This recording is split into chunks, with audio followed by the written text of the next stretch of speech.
नमस्कार, आपका स्वागत है हमारे YouTube चैनल शिक्षा सखा पर। आज मैं आपके लिए लेकर आई हूँ कक्षा 9 की संस्कृत की पाठ्य पुस्तक शेमुशी का 6वां पाठ है। पाठ का नाम है लोह तुला। इस वीडियो में हम इस पाठ के शब्दार्थ, हिंदी अनुवाद, प्रश्न अभ्यास और बहुविकल्पीय प्रश्नोत्तर करेंगे। पिछली वीडियो में मैंने आपको पाठ 5 भ्रांतो बाल पाठ के शब्दार्थ, प्रश्न अभ्यास, हिंदी अनुवाद और बहुविकल्पीय प्रश्नोत्तर करवाए थे। अगर आप मेरे चैनल पर नए हैं और अभी तक आपने मेरे चैनल को सब्सक्राइब नहीं किया है तो प्लीज़ मेरे चैनल को सब्सक्राइब कर लें और बेल आइकन को ज़रूर दबाएं। मैंने अपने चैनल की प्लेलिस्ट में सब्जेक्ट वाइज लिस्ट डाली हुई है। आप जिस भी सब्जेक्ट के लेसन को देखना चाहते हैं मेरे चैनल की प्लेलिस्ट में जाकर उसे देख सकते हैं। तो चलिए शुरुआत करते हैं। 6वां पाठ है लोह तुला। यहाँ पर ये पाठ है। अगर आप इसे पढ़ना चाहते हैं तो वीडियो को रोककर पढ़ सकते हैं। सबसे पहले हम इस पाठ के शब्दों के अर्थ को जानेंगे। अधिष्ठाने माने स्थान पर, विवक्ष्यात माने धन के अभाव के कारण, स्ववीर्यता माने अपने पराक्रम से, लोह घटित तुला लोहे से बनी हुई तराजू, निक्षेप माने धरोहर, भ्रांतवा माने पर्यटन करके, त्वदीया माने तुम्हारी, ईदृश्य माने ऐसा ही, एनम माने इसे,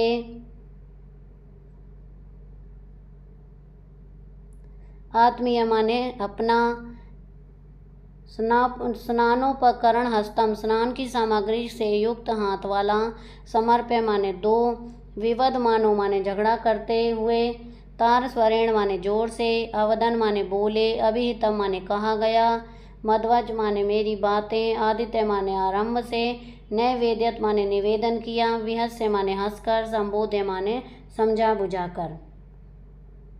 अब हम इस पाठ के हिंदी अनुवाद करेंगे। अयम पाठ है विष्णु शर्मा विरचितम पंचतंत्रम इति कथा ग्रंथस्य मित्रभेदान नामक तंत्रस्य संपादित अंश अस्ति।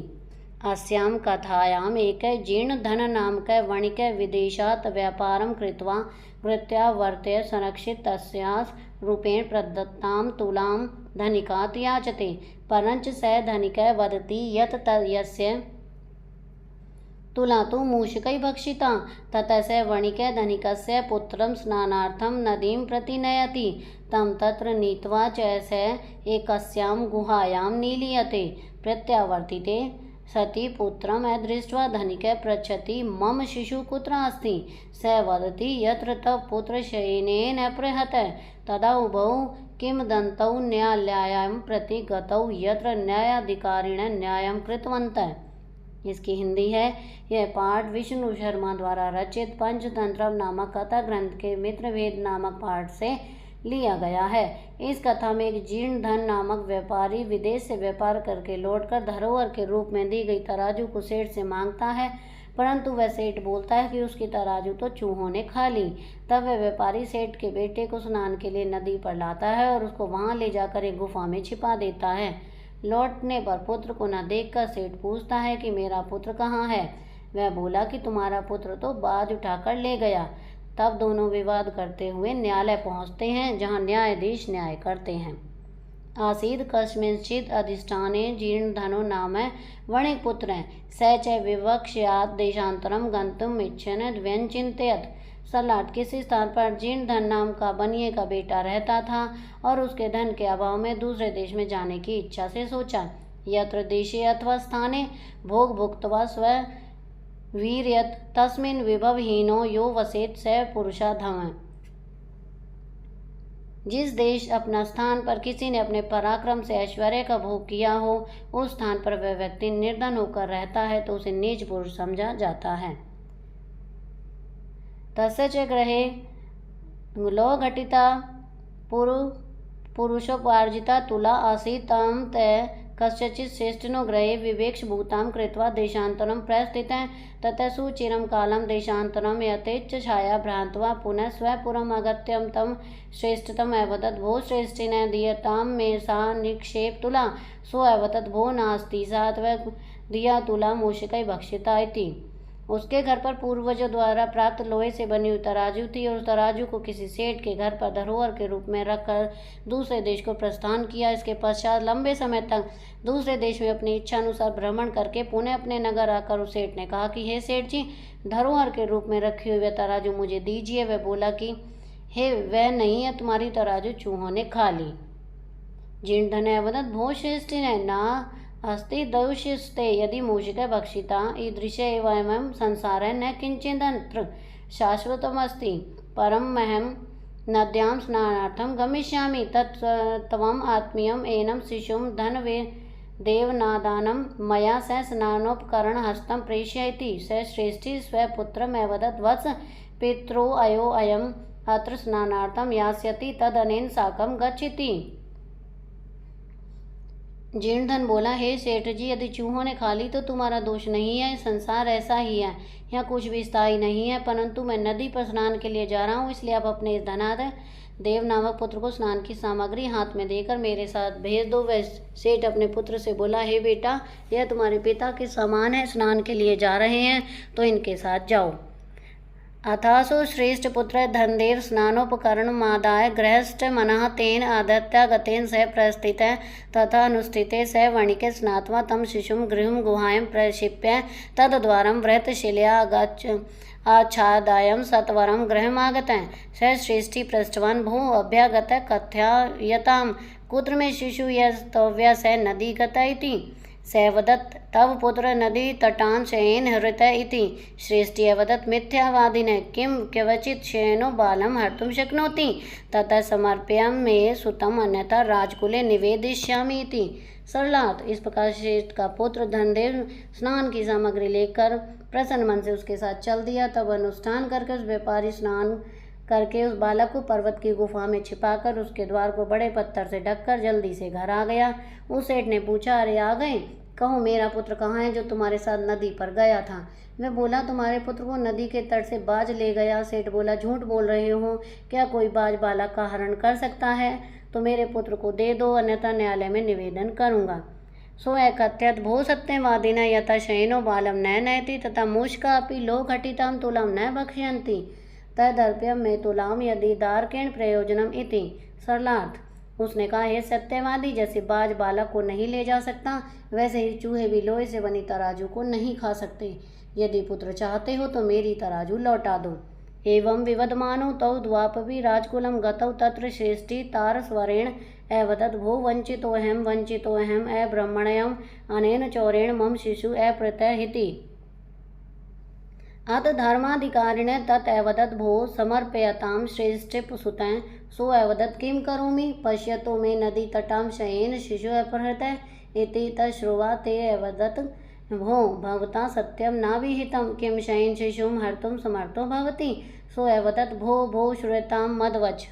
सरलार्थ, इस प्रकार विवाद करते हुए दोनों राजमहल गए। वहाँ सेठ तेज स्वर में बोला, अरे मैं लुट गया, अन्याय है, इस चोर के पास मेरा पुत्र अपहरण कर लिया है। इसके बाद धर्म अधिकारी ने उससे कहा, अरे सेठ के पुत्र को लौटा दो। मैं बोला, क्या करूं, मेरे देखते हुए नदी के तट से बाज बालक को ले गया।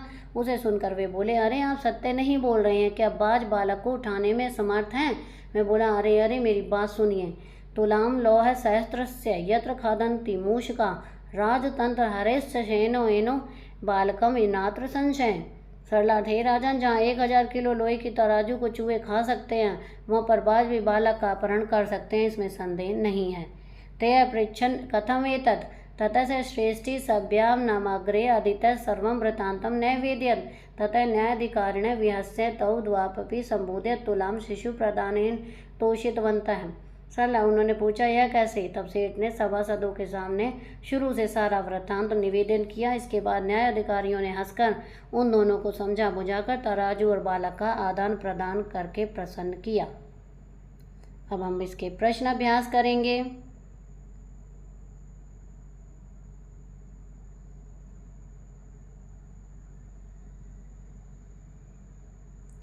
पहला प्रश्न है, अधोलिखितानां प्रश्नान् उत्तराणि संस्कृत भाषाया लिखत।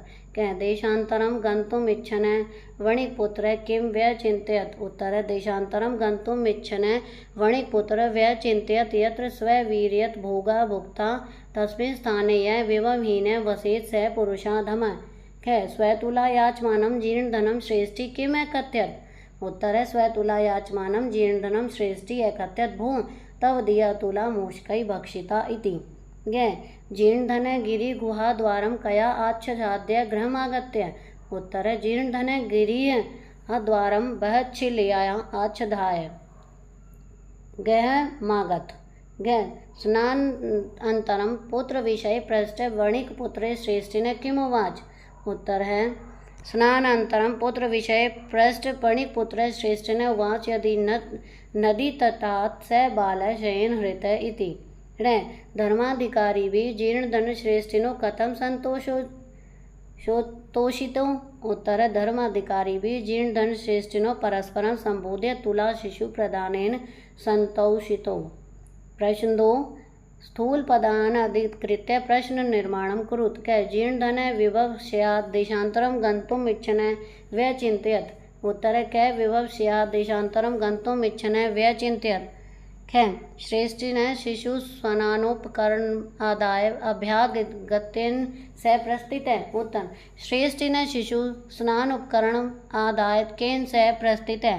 ग श्रेष्ठी उच्च स्वरेण उवाच भो अब्रह्मण्यम्। उत्तर श्रेष्ठी उच्च स्वरेण किम उवाच। घ सभ्यै तो परस्परं संबोध्य तुला शिशु प्रदानेन संतोषितौ। उत्तर सभ्यै तो परस्परं संबोध्य कथम संतोषितौ। प्रश्न 3 अधोलिखितानां श्लोकानाम् अपूर्णान् अन्वय प्रदत्त पाठमाधृत्य तं पूरयत्। उत्तर है क यत्र देशे अथवा स्थाने स्ववीर्यत् भोगा भुक्ता तस्मिन् विभवहीनः स वसेत् स पुरुषा धामः।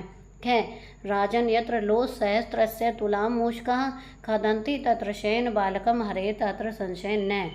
प्रश्न 4 तत्पदं रेखांकितं पूर्वतः यत्र कैल्यप्रत्ययः नास्ति व्यस्य लोहशस्त्रस्य संबोध्य आदाय। उत्तर लोहशस्त्रस्य। ख यत्र तृतीया विभक्ति नास्ति श्रेष्ठिनः स्नानोपकरणं सत्वरं कार्यकारणम्। उत्तर है सत्वरम्। ग यत्र षष्ठी विभक्ति नास्ति पश्यतः स्ववीर्यतः श्रेष्ठिनः सभ्यानाम। उत्तर है स्ववीर्यत। प्रश्न 5 संधि विच्छेद तेन व रिक्त स्थाने पूरयत्। उत्तर क श्रेष्ठ या श्रेष्ठी जमा आ। ख द्वावपि द्वौ जमा अपि।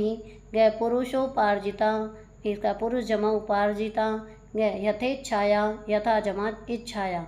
ग स्नानोपकरणं स्नान जमा उपकरणं च स्नानार्थं स्नान जमा अर्थम। प्रश्न 6 समस्त पदम विग्रहं वा लिखत। विग्रह समस्त पदम। क स्नानस्य उपकरणं स्नानोपकरणं। ख गिरिगुहायां गिरिगुहायां। ग धर्मस्य अधिकारी धर्माधिकारी। ग विभवहीना विभवहीना। प्रश्न 7 यथापेक्षम् अधोलिखितानां शब्दानां सहायतया लोहतुला इति कथां सारांशं संस्कृतभाषायां लिखत। वणिक्पुत्र लोहतुला वृत्तान्तं श्रेष्ठिनः गतः स्नानार्थम् अयाचत ज्ञात्वा प्रत्यागतः प्रदानम्। उत्तर कथाया सारांश संस्कृत भाषायाम्। एकदा जीर्ण धन नाम वणिक्पुत्र धनस्यात् देशान्तरं गन्तुम् अचिन्तयत्। तस्य गृहे एक लोहतुला आसीत्। तां कस्यचित् श्रेष्ठिनः गृहे निक्षेपभूतां कृत्वा स देशान्तरं प्रस्थितः। देशान्तरं भ्रान्त्वा स्वपुरं प्रत्यागत्य स तुलाम् आचयत्। स श्रेष्ठी प्रत्युवाच तुलां तु मूषकभूषिता। ततः जीर्णधनः श्रेष्ठिनः पुत्रेण सह स्नानार्थं गतः। स्नात्वा स श्रेष्ठीपुत्रं गिरिगुहायां प्रक्षिप्तः। तद्वारं च ब्रह्मलिच्छाया आदच्छाया गृहम् आगत्य। ततः स वणिक्श्रेष्ठिनः स्वपुत्रविषये पृच्छत्।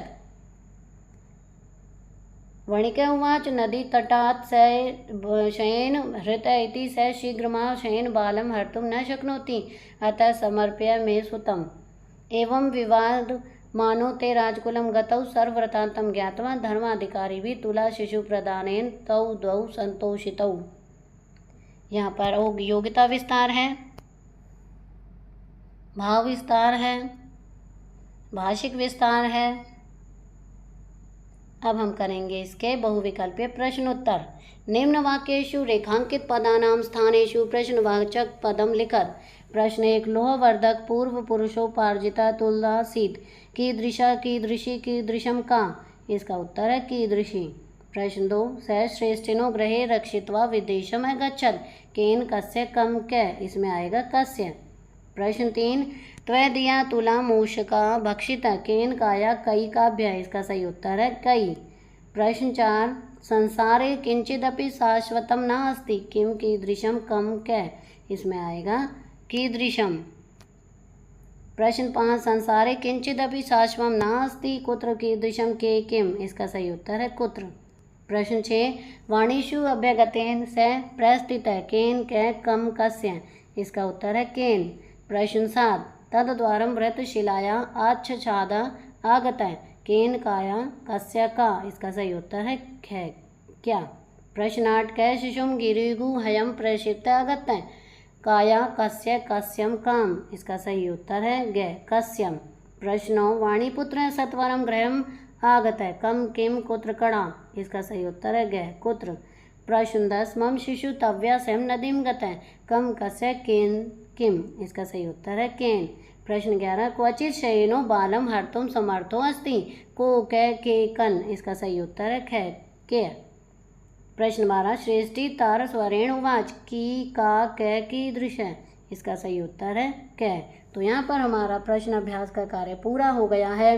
अगली वीडियो में मैं आपको पाठ 7 सिकता सेतु पाठ के शब्दार्थ प्रश्न अभ्यास बहुविकल्पीय प्रश्नोत्तर करवाऊंगी।